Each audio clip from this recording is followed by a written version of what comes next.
السلام عليكم ورحمة الله وبركاته أصحاب تقاليد ميل كستا joogtiin kusoo dhawaada channelkeeni xarunta cuntada caafimaadka walaashin shukri aadan boole inna lillahi wa inna ilayhi raajicuun wallahi billahi aad iyo aad ayaan u naxsanahay ana waxumahay dhimashada gabadhii Riista Caash la dhahay gabadhan yar sida wada ogtidiin kulliinba bare bulshada ay qabsatay labadan maalin waa gabadhii yarada 11 jirka ahayd ee Soomaaliya lagu dilay digsiga lagu dhaxriday gurigooda dhexdooda والله وان يابي سبحان الله ولا حول ولا قوة إلا بالله وحال انت جرتid wax badan ayaa arkaysaa yaa Allah ani waan yaabay Soomaali maxaa isku diray nibankii Soomaalidii dugaag bay noqdeen bahalo bay noqdeen ma jeceli inaan ka hadlo waxa horrific xala waxa naxdinta ah intaas waan arkaa waan la socdaa laakiin channelkayga kuma wasaabsana waxaas anaga caafimaad wax kale ku saabsan yahay laakiin waxaan kale lagama aamusi karo maalin kasta gabar ayaa la dilaa maalin kasta gabar ayaa la kufsadaa maalin kasta gabar ayaa laga soo tuuraa meel maalin kasta gabar ayaa la aasaa wala hawla wala quwwata illa dadka nimankan Soomaalida isku sheegaysa nimankan waa weyn xasbunallahu wa ni'mal wakiil ilaahay waxa la dhahay umadan hadii iiga iska bedeli waayaan Allah ilaahay bedel ma u keenaya Allah inta hadii xitaa wax dhacaan cadaalad ma helayso as long as gabar ay ku dhacday wax cadaalad la siinayo malaha intii gabdhihii Caasho gabadhii laga soo tuuray maxaa la dhahaa dabaqa tii kale gurigeeda waxa soo dhan gabdhahaas hal xaba lama siin cadaalad nin xun oo bakoorad wata oo macmuus weyn ama wata maxaa la dhahaa khamiis wata ayaa daboolayo ilaahay kama baqayaan dad muslimiin bay isku sheegayaan wala hawla wala quwwata ma oga qabrigi ayaa sugayo war waxaan umada ayaa ka qabsada waa wada adduunka kaliya Soomaaliya ayaa lagu arkaa waxaan intaas xitaa waan daawadaa waxyaalaha adduunka dhaca horrificayaasha laakiin waliga sheekooyinka Soomaalida ka dhacda markaan arko ma arkin runta inay sheego gaaladan waxa ka dhaca runta isku sheegna waay gaaladan waxay nooga fiican yihiin iyagoo gaalo ah oo Ilaahay aaminsanin ma qariyaan banaanka ay soo bixiyaan laakiin Soomaalidan waa la qarin as long as nin xun oo futa dheer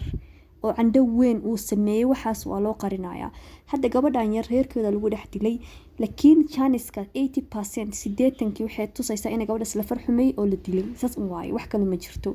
because hooyad meesha ma joogin la dhahay aabbeedna meesha ka maqnaa waa nimanka xun ee guriga kula noolaa gabadha yar xaas ku sameeyay xasbunallahu wa ni'mal wakiil naagaha Soomaalida waxaan ku dhahayaa wallahi maanta waxaan aqsanay meel kasta joogtiin gabdhihiina yar iyo ilmihiina yar ilaashada ilaahay wuxuu marka adiga ka soo baxday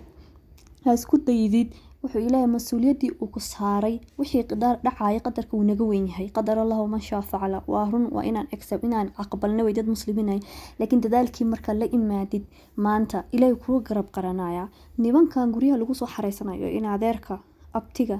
abti baan ahay may habarirtay baa dhashay waxba yini lama joogaan hoosta waa weyn ilmaha iyo gabdhaha yarun bay naga xumeynayaan run ahaantii waana qarinaa intaas waa la qarinaya meeqa wax dhacday meeqa Soomaaliya story gabar yar oo ayaan horxoon jeed intuu xoogay yar 3 jir ah oo guriga dhexdiisa uu ku aasay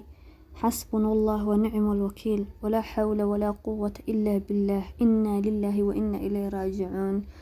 wallahi wadna xanuun qudahidin waan afkii bana kala tagay la hawla wala quwwata illa billah ya rab ilaahay ya rabbi Soomaali inkaarba ku dhacday ya umaqan dadkii u maqnaa nimankii Soomaalidina waa kuwan waxa u maleeyay in la dagaaltamayaan bahalo not even yahuud ama gaalo lama dhihi karo bahalo ay la dagaaltamayaan gabdhii Soomaalida waa kuwaas ay wadanta xoog ugu shubaan sharaabka ay xoogayaan waa kuwaas gabdhii yaryara ee 10 jiraha ah ee noloshoodii ka soo afjareen dhaqso soo dileen waa waray la hawla wala quwwata illa billah ya Allah waxaan dhahay wallahi ma kasaayo maanta waan yaabay shock ba ay qaaday waan laakiin maxaa dhacayo waay aniga naagihiiba isku cadow ah oo nimankii u qarinayaan hadii wax dhacaan oo dhahayo yaa la sheegay in hebele ama gabadhaas waxa la dhahayaa waa gabar ka dhalatay laangaabad ninkan laan dheer buu ka dhashay